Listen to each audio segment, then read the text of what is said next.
বলে দেয় কি নে নে নে আজকে এখানে মাছ ধরা চলছে ছোট একটা গর্ত এই যে ছোট একটা গর্ত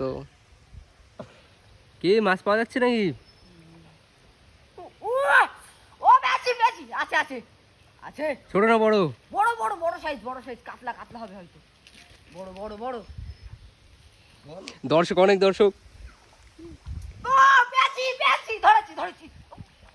ওই রে তুই তৈরি নিতে পারলে ধরেছি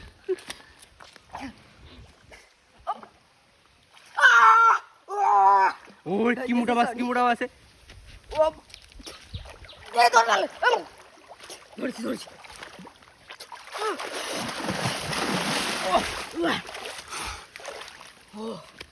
ও বিশাল বড় বিশাল বড় বিশাল বড় বিশাল বড় বিশাল বড় বিশাল মোটা মাছ কয় কিলো হতে পারে মাছটা 8-10 কিলো তো হবে বিশাল বড় কাতলা বিশাল বড় তোর মারলে